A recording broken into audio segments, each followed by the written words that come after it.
में सबसे पहला अवतार है भगवान का मछली का।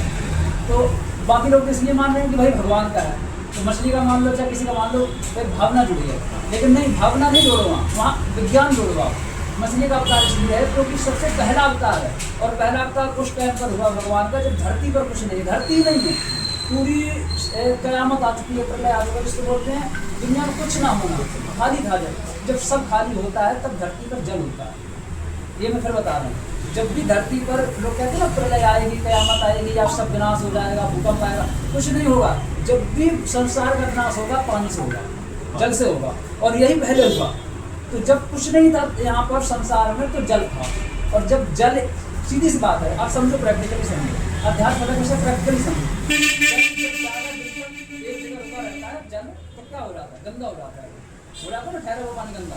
और गंदे पानी में क्या होता है, पानी कौन रहता है, मछली रह सकती है, दूसरा जानवर नहीं रहेगा पानी में, ना दूसरा जानवर रहेगा और ना व्यक्ति रह सकता है, पानी में मछली रहती है। तो पानी ही था उस समय, कुछ था ही नहीं, तो भगवान को मछली का अवतार लेना पड़ा है। दूसरी बात आती है ना, जब धीरे धीरे सृष्टि बढ़ी, मतलब लोग बढ़ना चालू हुए, तो फिर दूसरा अवतार भगवान का पता कौन सा है, कौन सा है, शुकर का अवतार है, वारा अवतार है, वारा अवतार है, जिसके हिंदी में बोलते हैं शुगर। तो सबसे मतलब गंदगी में रहने वाला जीव माना जाता है।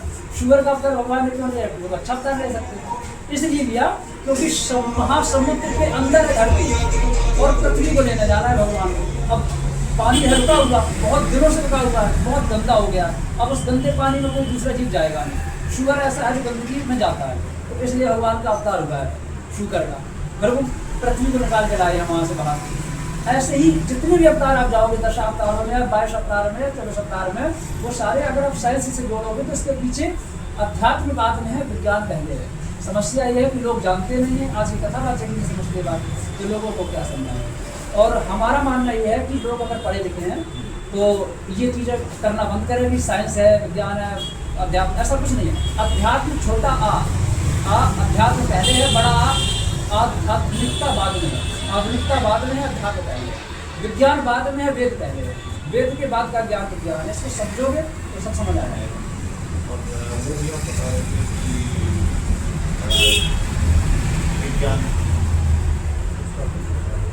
हाँ, विज्ञान बोल रहा हूँ, वेद के बाद का ज्ञान है विज्ञान, पहले का कुछ भी नहीं है, पहले तो वेद ही है, पहले अध्यात्म।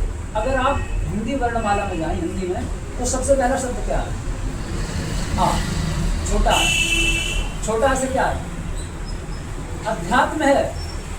जब कुछ नहीं है तब अध्यात्म है, और इसके बाद है आधुनिकता। आधुनिकता मतलब आज का समय है, अध्यात्म के बाद है सब। साइंस को अंग्रेजी में कह लो, हिंदी में विज्ञान कह लो। हिंदी में जब विज्ञान कहोगे आप, तो विज्ञान का जब शब्द विच्छेद करोगे, उनको तोड़ोगे व्याकरण में आकर, तो वेद के बाद का ज्ञान ही है विज्ञान। तो लोगों को समझना पड़ेगा, ऐसा नहीं है हमें या कर लिया तो तुम भगवान पर उंगली उठाओ, नहीं उठा ही नहीं सकते, औकात ही नहीं है तुम्हारी, क्योंकि तुम वहीं से निकले हो। अब अगर तुम जिसमें उंगली उठाओगे कि साइंस हिसाब है अध्यात्म, तो तुम वही कहोगे मैं आदि मानव की औलाद हूँ, मैं बंदर की औलाद हूँ। भाई मैं नहीं मानता, मैं ब्रह्मा की हूँ, मैं नारायण की हूँ, मैं भगवान की औलाद हूँ, मैं आदि मानव नहीं मानता हूँ। अच्छा एक बात बताओ, कुछ पागल लोग तो ये कहते हैं कि आदि मानव थे पहले, धीरे धीरे विकसित हुए और हम इंसान बन गए। बात भाई अजीब कमाल की बात है। चलो आज एक बंदर का इंसान बनाओ, आज बना के दिखाओ।